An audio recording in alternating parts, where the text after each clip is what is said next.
Welcome to your personalized deep dive. You wanted to explore the red pill perspective, and we're going to do just that. We'll be unpacking some core arguments, and evidence from this book. And given your interest in the married red pill community, we thought it'd be really insightful to look at this book's take on, well, a couple of things, actually. Like historical context, societal expectations, and just the impact it all has on men's lives, especially within marriage. Yeah. It's definitely like dense material. We get it. Yeah. But think of us as your guides here. Yeah. We'll help you make sense of this and connect it to, well, the bigger picture. Right. Like those spark notes you used to use in school. Exactly. We'll help you zero in on what's most important. Okay, so right off the bat, the author defines red pill as like a wake-up call to see hidden truths about men and masculinity. Right. Truths they claim are often ignored or distorted, kind of, by mainstream narratives. It's like, that scene in The Matrix? Oh, yeah. When Neo chooses the red pill to see the world, as it really is. Right. Even if it's a harsh reality. Exactly, yeah. Choose to see reality. So what's really interesting here is how the book frames this whole red pill thing. It's not just like an individual waking up. It's like a whole movement, whole movement of men pushing back against all this pressure, all this societal pressure, and reclaiming their manhood. Okay. It's about resisting what they see as this feminization of society. Yeah. And the decline of, traditional masculine values. And this is where it gets, well, really interesting. Yeah. Especially for you guys with your interest in the married red pill subreddit. Right. Okay. The book argues that this feminization, well, it has really impacted marriage and family dynamics too. Interesting. Often to the detriment of, well, men. So that raises a big question, doesn't it? Yeah. I mean, are we talking about rejecting all societal norms, or are they like zeroing in on specific ones? And how does this all, tie into the idea of covert contracts within marriage? Something I know you guys discuss quite a bit on the subreddit. Oh yeah, definitely. So keep those questions in mind, as we dig deeper. Right. Okay. Now, the author goes on to make a pretty bold statement. Okay. Sexuality. That's the biological and evolutionary default.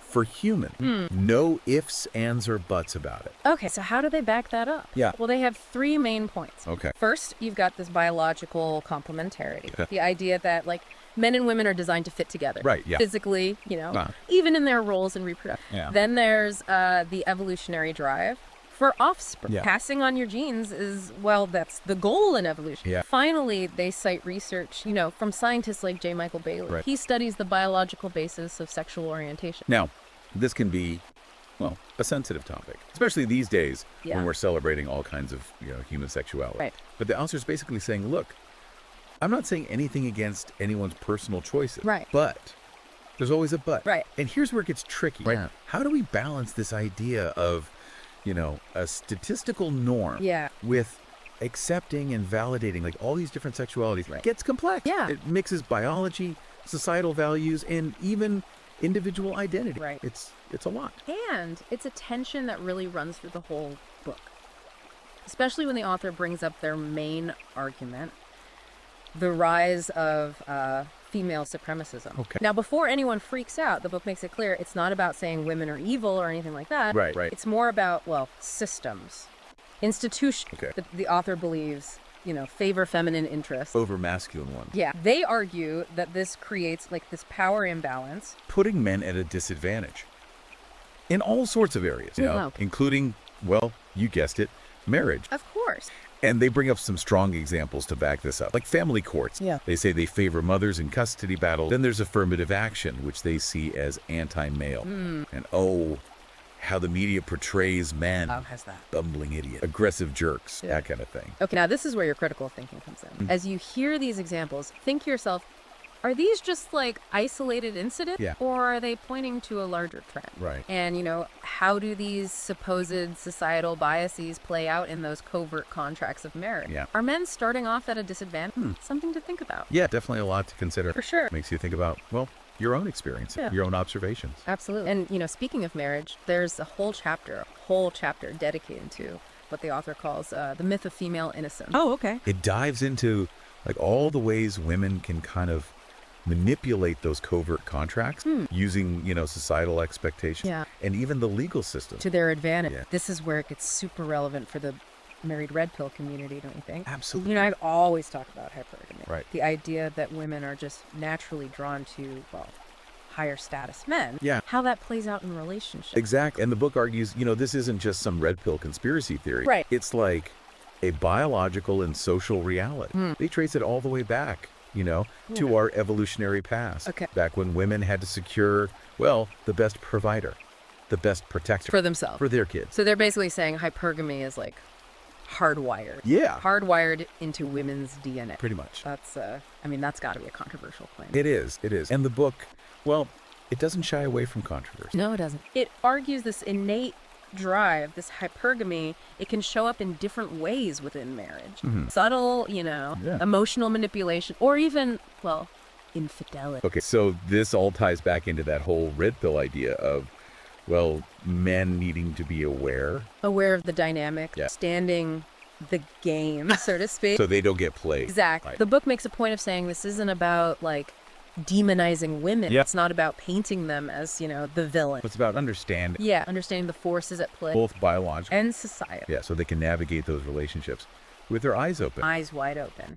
So it's about empowerment then. Yeah, you could say that. And taking control Taking control, of their destinies. especially in marriage. Now, one of the key areas where the book sees men's rights being eroded, Okay. the legal system, Yeah. specifically divorce and custody battles. A big one. This comes up a lot in the Married Red Pill subreddit.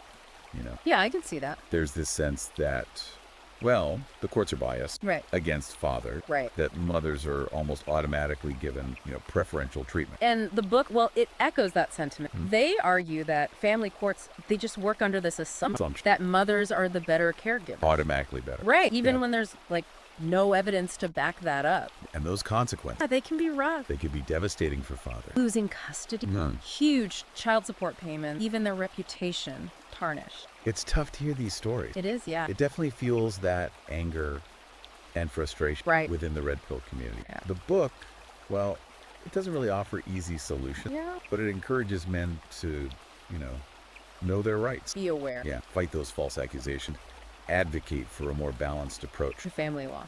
So it's about knowing the system, working within it, Right. but also like pushing for change Pushing for change. where it's needed. Exact. Now let's switch gears a little. The book also digs into this idea of male disposability. Male disposability. Yeah, like society sees men's lives as less valuable. And women's. Exactly. That's a big statement. It is. What evidence do they have? They look at history and even what's happening today. Okay. The fact that, well, men are the ones sent off to war. Yeah. To fight, to die. Right. In the workplace. Yeah. Higher fatality rates for men. Especially in dangerous jobs. Construction, mining, you name it. So they're saying men are literally putting their lives on the line More often, yeah. more than women. They argue this expectation, this male sacrifice thing, it's got deep roots going all the way back to, hunter-gatherers. Oh, wow. When men risked their lives to bring back food, protect the tribe. And they see that same pattern today. Even in modern societies, they even connect it to those higher suicide rates among men. Wow. They say when men feel like, their lives don't matter, like they're expendable, Yeah. it can lead to despair, hopelessness. That's pretty bleak. It Really is. has any solution. They talk about challenging those expectations, valuing men's lives just as much as women's, Right. better mental health resources, and changing the story. What story? The one that portrays men as just, disposable. Cogs in the machine. Clogs in the machine, yeah. It's about seeing their humanity then. Yeah. Seeing their emotions, their vulnerability. And their right to be treated with, dignity and respect. Okay. So we've talked about the legal system, those societal expectations, even the influence of feminism. What other areas does the book look at? They dive into media Yeah. and entertainment. Okay. They say movies, TV, even video games, they're all pushing these feminist narratives. Undermining masculinity. Exactly. So Hollywood's part of the problem. That's what they argue. They point to the rise of, female superhero, Yeah. action heroes. Yeah. Men are portrayed as like bumbling fools, Right. or these emotionally stunted villains. All about emasculating men. Right. That's their take. They see it as this deliberate thing to reshape cultural norms, push that feminist agenda. And they say this has a real impact. They say it does. All these negative stereotypes. Yeah, they influence how men see themselves, how society treats them, It's about controlling the narrative then. controlling the narrative. Shaping how we think about these roles. Gender role. Relationships. Exactly. Now, one of the more interesting chapters It's about that red pill awakening A process. Yeah, where men start to see the world, well, through this lens. It's like a journey, a self-discovery kind of thing. Yeah. Realizing that that blue pill illusion Yeah. of equality and fairness. Yeah. It's just that. An illusion. An illusion. They describe the stages, Of this awakening. that confusion, the anger, Yeah. and then slowly accepting these red pill truths, embracing this new way of seeing things. And it's not just about like complaining Right. or blaming women, right? No, they make that clear. It's about taking responsibility, Yeah, for your own life. understanding the dynamics, Right. making choices that line up with, well, your values, your goals. It's about empowerment, self-improvement, Yeah. creating a better future Yeah. for themselves, Other men. for the next generation. It's a call to action then. a call to action. A rallying cry for men to wake up, to step up and reclaim their place in the world. Exactly. It's a powerful message. Yeah. And it's clearly resonating, with a lot of men, especially in the married red pill community. Yeah. But it raises some concerns Yeah. too, right? Oh, yeah, for sure. Where does this whole red pill awakening Yeah. lead? Right. What are the consequences, Yeah. both good and bad? The good, the bad, and the ugly. Right, exactly. And the book actually tackles that. They know it's a potential powder keg. Could be a force for good, Okay. but also, cause division and conflict. So like double-edged sword. Yeah, in a way. It can empower men to change their lives, Right. but it can also, fuel resentment towards women. Yeah, that's the danger. And the book, they stress this point, it's about channeling that red pill energy constructively.